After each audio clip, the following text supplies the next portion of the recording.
Taste the Daily. Karnataka மாநில தேர்தல் களம் பரபரப்பாக சென்று கொண்டிருக்கக்கூடிய நிலையில் நடிகர் பிரகாஷ் அவர்கள் நம்மிடையே இணைந்திருக்கிறார். நேரடியாக பல்வேறு கேள்விகளை எழுப்பலாம். சார் வணக்கம்.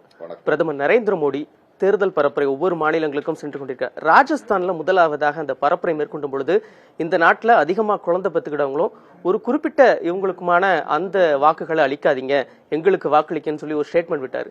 நாடு முழுவதும் பெரும் சர்ச்சையானது இந்த விவகாரம். தொடர்ச்சியாக நான் உத்தரப்பிரதேசத்தில் பேசும்பொழுது நேற்று முஸ்லீம்களுக்கு என்னுடைய அன்பு எப்பொழுதும் இருக்கும் அப்படின்ட்டு இந்த மல்லிப்பூவை நீங்கள் பார்த்தா அதுக்குள்ளே இருக்கிற மனம் தானே வெளியே வரும். அந்த மாதிரி மன்னரோட அசிங்கம் அவரோட வாயிலிருந்து வெளியே வருது, அவருடைய பேச்சிலிருந்து வெளியே வருது. அதாவது ஒரு 10 ஆண்டுக்கு முன்னாடி இருந்த ஒரு பிரதமர் எல்லா ஒதுக்கப்பட்ட மக்களுக்காக பேசின பேச்சை அது ஒரு இனம் ஒரு முஸ்லீம் இனம்னு பேசும்போது அவருடைய அஜெண்டா தெரியுது. இந்த வார்த்தையை அவர் தமிழ்நாட்டில் இருக்கும்போது பேச மாட்டார், கர்நாடகாவில் பேச மாட்டார். அந்த அந்த அந்த அந்த பொறுப்பு இங்கே வேகாது.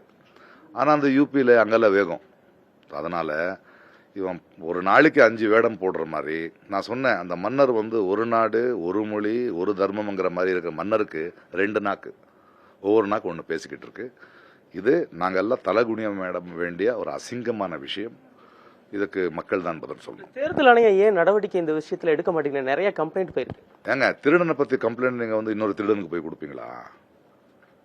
தேர்தல் ஆணையம் அதை கம்ப்ளைண்ட் கொடுக்கணுமாங்க? அந்த ராமரோட போட்டோ வச்சு பண்றானுங்க, ஜாதியை வச்சு அரசியல் பண்றாங்க, பேசிக்கிட்டு இருக்கானுங்க அப்படின்னா அவங்க வாங்கப்பட்டிருக்காங்க.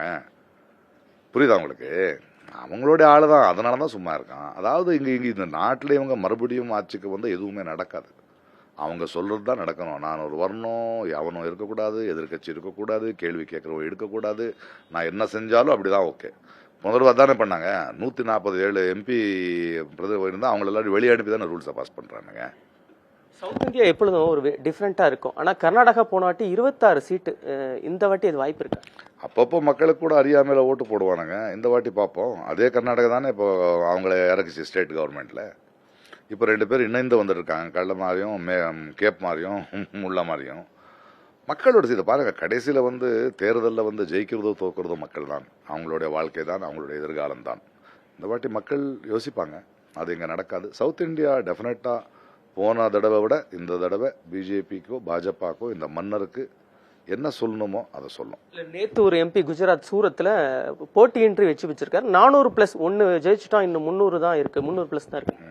அதுதானே அவங்களுடைய வேலை. அதை பாருங்க, ஒரு காங்கிரஸ் அணிலிருந்து போட்டி போட்டவர் அப்ளிகேஷன் ஃபார்ம்ல மிஸ்டேக் இருக்குன்னா அதை எக்ஸ்பிளைன் பண்றதுக்கு டைம் கொடுக்காம, ஆனா பகலாகிறதுக்குள்ள மீதி 6 பேரும் எப்படி திருப்பி எடுத்தாங்க?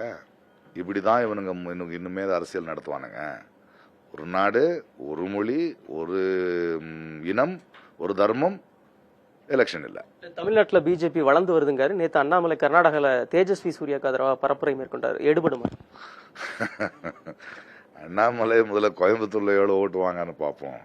தமிழ்நாட்டில் என்ன பார்ப்பேன்? அவன் சுத்திக்கிட்டு இருப்பானுங்க. அவங்களுக்கு என்ன இருக்கு?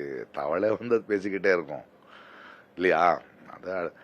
அவங்க எல்லாம் வித்துக்கிட்டவங்களை பத்தி நம்ம என்ன பேசிக்கிட்டு இருப்போம்? அவங்க அப்படிதான் பேசிக்கிட்டு இருப்பாங்க. அவங்க அப்படி பேசலன்னா தான் நம்ம ஆச்சரியப்படணுமே தவிர, இங்க ஒரு ராமர் சிலையை வச்சுக்கிட்டு அவரும் தேஜஸ்வி சூர்யா எமர்ஜென்சி எக்ஸிட் சூர்யா தானே சொல்றீங்க?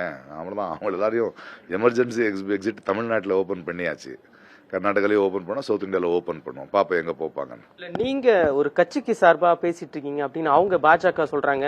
இன்னொன்னு, நடிகர் விஜய் அரசியல் தொடங்கி இருக்காரு. நீங்க எதுவும் அரசியல் கட்சியில சேர போறீங்களா, இல்லட்டா அதுல ஜாயின் பண்ண போறீங்களா? வேற எதுவும் அரசியல் கட்சி? பாஜக எதற்கு பேச அவனுக்கு யாருன்னு தெரியாது. அவனுக்கு நான் ஒரு நான் மக்களோட நடிகன், மக்களோட கலைஞன். நான் மக்களுக்காக தான் பேசுவேன். அவனுக்கு அது புரியாது. அதனால அந்த கட்சி இந்த கட்சின்னு சொல்றாங்க. அதான் நான் எந்த கட்சியும் கிடையாது. விஜய் அவர்கள் வந்திருக்காரு. அவரு இப்பதான் அனௌன்ஸ் பண்ணிருக்காரு. அவருடைய கொள்கைகள் என்ன, அவருடைய சிந்தனைகள் என்ன, அவரு எஜுகேஷன் பத்தி என்ன சொல்லுவாரு, மக்களை பத்தி என்ன சொல்லுவாரு, ஒரு ஒரு தலைவரா வரும்போது அவர் என்ன சொல்லுவாருன்னு பார்த்துதான் அவரை பத்தி நம்ம எடுக்கணுமே தவிர ஏன் வர்றீங்கன்னு கேட்கக்கூடாது. வரட்டும், வாழ்க. ஒரு நல்ல எண்ணத்தோட வந்திருக்காரு. எல்லாத்தையும் சம்பாதிச்சு சாதிச்சு மக்களுக்கு ஏதோ செய்யணும்னு வந்திருக்காரு. அதை செய்யணும்னு வர்றதோட என்ன செய்வீங்கன்னு நான் சொல்லிட்டோம். அதுக்கு இன்னும் டைம் இருக்கு. எதுவும் அரசியல் கட்சியில தொடங்க போறீங்களா, இணைய எதுவும் வாய்ப்பு இருக்கா ஃபியூச்சர்ல? ஏங்க, நான் மக்கள் கட்சிங்க, மக்களோட இருப்பேங்க. அதுதான் தெளிவா இருக்கேன்ல நானு. இல்லைன்னா எந்த கட்சிக்கு சேர்றது எவ்வளவு எடுத்த விஷயம் அப்படி இல்லை. நான் நிரந்தர விரோத எதிர்கட்சியாக தான் இருக்கணும்னு ஆசைப்படுறேன். ஒரு மீடியா இருக்கட்டும், ஒரு மக்கள் இருக்கட்டும், யாரை வந்தாலும் நாங்கள் கேள்வி கேட்குற இடத்துல தான் இருக்கணும். எனக்கு அதுதான் பிடிச்சிருக்கு, அதுதான் என்னுடைய அரசியல். கில்லி ரீமேக்ஸ் ரொம்ப ட்ரெண்டிங்கா தமிழ்நாடு முழுவதும் கொண்டாடிக்கிட்டு இருக்காங்க. புதுப்படம் வந்தா கூட இப்போ அவ்வளவு கொண்டாட்டம் இல்லை. உங்களுடைய அந்த படம் நினைவுகள் ஏதாவது உங்க பயிர இந்த கொண்டாட்டத்தை எப்படி உணர்றீங்க? ரொம்ப சந்தோஷமா இருக்குல்ல. கிட்டத்தட்ட ஒரு 20 ஆண்டுகளுக்கு மேலே ஆச்சு அந்த படம் வந்து. அந்த செல்லம்ங்கிறது வந்து இன்னைக்கு பல தலைமுறைகள் கூட என்ன செல்லம்னு தான் கூப்பிடுது. அது மக்களோட அன்பு, மக்களோட பாசம், அவங்க எவ்வளோ ரசித்து பார்த்துருக்காங்க. அதாவது ஒரு தேட்டரில் ரிலீஸ் ஆகி ஹிட் ஆகி இத்தனை முறை அவங்க டெலிவிஷனில் பார்த்து கூட எங்கள் முத்து பாண்டியன் ரசிக்கிறாங்கன்னா அதோட ஒரு சந்தோஷம் என்ன கிடைக்குது. அவங்களுக்கு ஒரு பெரிய நன்றி தான் சொல்ல முடியும். தேங்க்யூ. புதிய தலைமுறைக்காக ஒளிப்பதிவாளர் ஐயப்பனுடன் செய்தியாளர் விக்னேஷ் முத்து, பெங்களூரு, கர்நாடகாவிலிருந்து.